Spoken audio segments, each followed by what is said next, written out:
What's up guys, DuArktik here with another Marvel Strike Force video, and in this video we're going to talk about the kit of Odin. We're not going to take a full look, but I want you guys to check out this video from Boylan. He leaked most of the kit. Now this is an old version of the kit. There are a few different changes in this kit right now, but what we're going to take a look at in this video specifically is how Odin is going to impact the other hero Asgardians and which are the best hero Asgardians to pair up with Odin.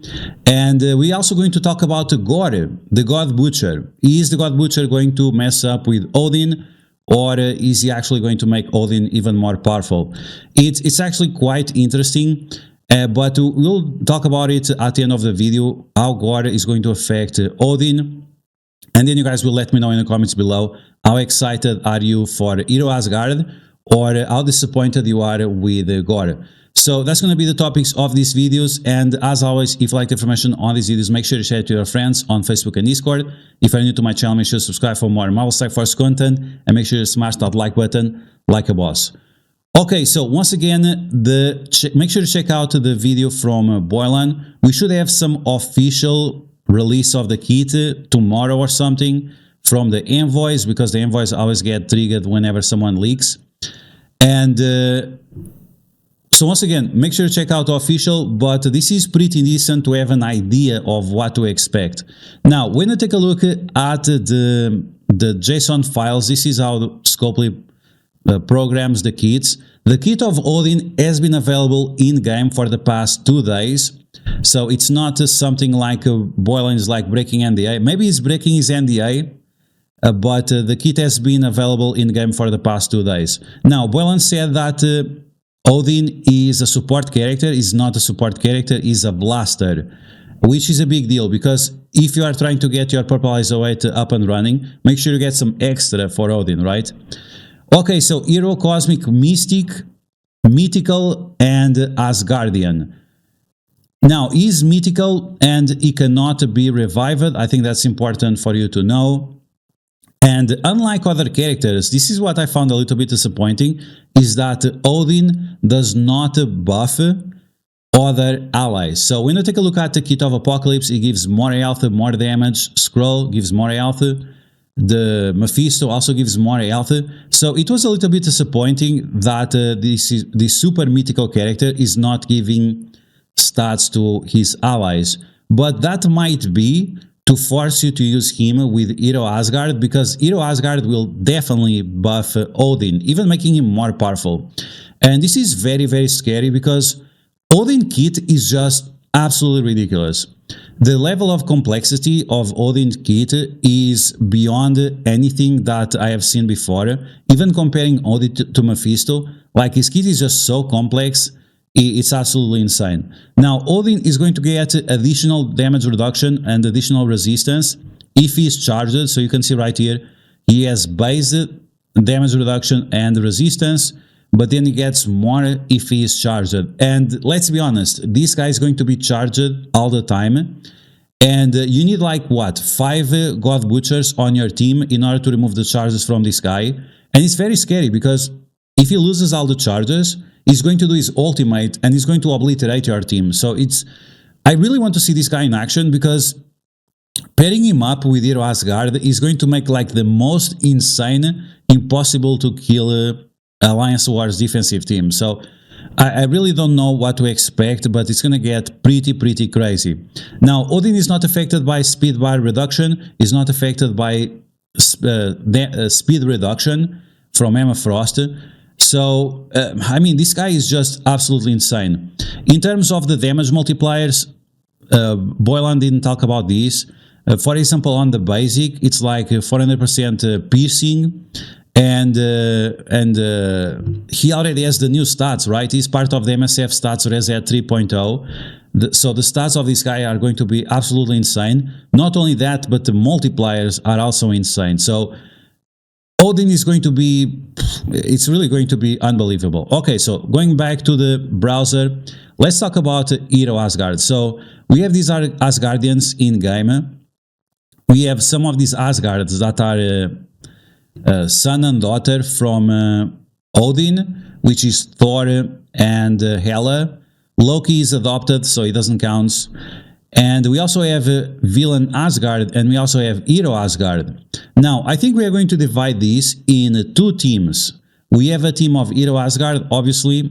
We have a team with Bifrost, with Val and Beta Ray Bill, and maybe Sylvie. Sylvie, she's nicer with Odin, but it's not as impactful as other characters. And she right now has more value with Val and Beta Ray Bill. And that might stay that way. Now, in terms of this Thor, I don't think this Thor is going to do much on this team because he removed charges. He does not have charges himself. So I think he's still going to be part of the Nowhere team. Unless you want to use him with Hero Asgard, like, it's still fine. You can still use them together. It's just not super necessary.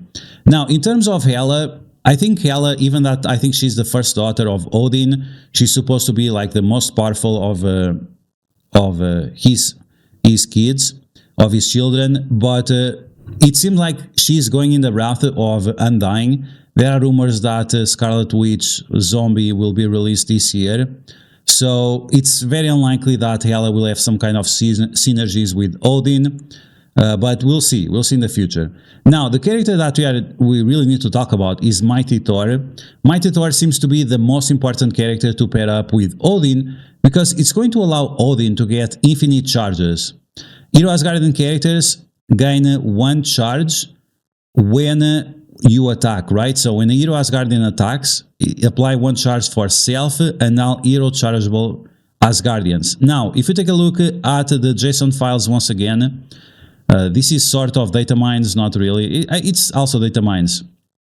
So we have here the passive invisible traits. So you can see that, yes, Odin is a chargeable hero Asgard. Chargeable hero Asgard. So unless they make something different about these, that means that Odin is going to be able to charge himself all the time. And this is a big deal because as long as he's charged, he's going to get speed up. He's going to get speed bar by how it is. He's going to get double of his speed. So imagine if he has 100 speed, he's going to get 200 speed. And this is without speed up. From what I understand from the JSON files, he's not immune to speed up, but he's immune to defense up. So he cannot have defense up, he cannot have a minor defense up, but he can still have a speed up, which is absolutely insane. So once again, if he's charged, he's going to get extra speed, and then he can still get speed up.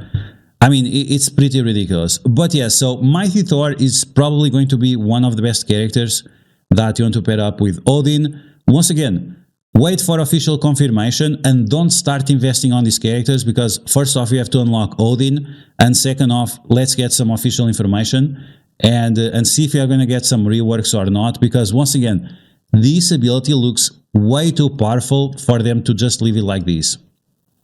Now, Mighty Thor, she was always a good character. She has a stun, she has a blind, she flips positive effects into negative effects. So overall, she was always going to be a very important character on Hero Asgard. And the other very important character is probably going to be Heimdall, because Heimdall is the one that gives speed up and death proofs to the team if they drop below 50% health. And this is a big deal because if Odin does his ultimate, they are going to go back to full health plus barrier plus whatever. Like, it's absolutely ridiculous. Now, Odin cannot be stunned. If you stun him, he's going to get speed up and offense up, like Apocalypse. And a problem with this is that he's not really susceptible to negative effects. Now, you can still apply trauma with stun to Odin. He's not immune to stun like Old Man Logan. So you always need trauma stun for Odin, and you can still blind him. So, or you want to reduce his accuracy with Spider Weaver, or you want to, I don't know, to blind him with Magneto or something like that. And that's why Heimdall might be important in the future. Overall, Heimdall is not a very good character. He is able to provide energy for random Hero Asgardian allies that were not at full energy. and this is on his turn. So once again, this is going to be a huge deal. This character is going to be a huge deal because it's going to allow the Asgardian characters to spam their abilities non-stop. It's really going to be insane. The rest of his kit is not super good. This guy is super expensive, so he's definitely going to be part of this team. But yeah, he's going to be the expensive one to get up. Okay, then we have this Thor. This Thor is going to spam his ultimate with the energy from Heimdall plus all those charges from Mighty Thor. Then Odin is going to give him offense up, increasing the chance of him to stun your characters and then stun additional characters as well. This is going to be absolutely insane. So yeah, these are going to be the three main characters that you want to pair up with Odin: Heimdall, Thor, and Mighty Thor. So that leaves one slot available. You could use Sif, but Sif kit is very, very garbage. It's absolutely dog poo-poo. But then you also have Valkyrie. The problem with Valkyrie is that she is better with Val and better ability, and she's a little bit of a waste on this team. Don't get me wrong, like, she's going to be powerful. She just helps more. If you want to maximize the value of your roster, she helps more Val and better ability than she helps Odin. So at the end of the day, it's going to be a huge deal. Now, just to finalize the video, we have Boylan said that, yeah, sure, Odin is going to counter Mephisto. That's going to be mostly true because he clears battlefield effects. But we have to talk about Gorr. So the thing about Gorr is that he's going to clear charges from the enemies. But as we saw, Mighty Thor is going to give charges to Odin all the time, even if Gorr is around. Then we also have here the ultimate. We have the passive of Odin, so he's going to assist all the time. If he has charge, he's going to gain 6 energy. Once again, if you have him together with Heimdall, he's going to spam abilities for sure. But taking a look at his ultimate, we have that anyway. But if you take a look at the ultimate, he's going to steal health from the enemies. He's going to pretty much do the ultimate of Val, but it's slightly different, right? And I really don't know, like, it just sounds too powerful, and Gorr, the supposed God Butcher, is not going to be able to do much. And I even wonder, like, if you remove the charges from Odin, or with Old Man Logan, or with Gorr, you are actually just making Odin much better because he's going to obliterate you with his ultimate. So this is going to be definitely a very interesting dynamic. And of course, the character that is going to counter Odin is probably going to be Professor X whenever he's going to be released. But things are getting pretty wild, guys. Things are getting pretty wild. Unfortunately, Gorr seems to be still trash. And these Hero Asgardians, they are really going to be spicing up quite a lot. Now, the only problem that we just have to mention is that their stats are not very good. So even if you have them maxed out, as you guys saw, it's like 2 million health. That's just not, it's just not good enough, right? But it might be the in between until they get some serious rework or something. So you can see 2 million health, and Odin is going to be like probably what, 15 million health or something. So yeah, it's gonna get pretty wild. But you guys let me know in the comments below what you think about Odin, if you're excited for him or not. Do you think this is just good for the whales, or what do you think? At least Odin will be much easier to obtain because it's isolate based rather than gear. So hopefully people will be able to get him faster than people are able to get Mephisto, because quite a lot of people are still struggling to get Mephisto. Let me know all of that. Let me know all of your thoughts in the comments below about these topics. And as always, if you like the information on these videos, make sure you share it with your friends on Facebook and Discord. If you're new to my channel, make sure to subscribe for more Marvel Strike Force content. And I will catch you guys later.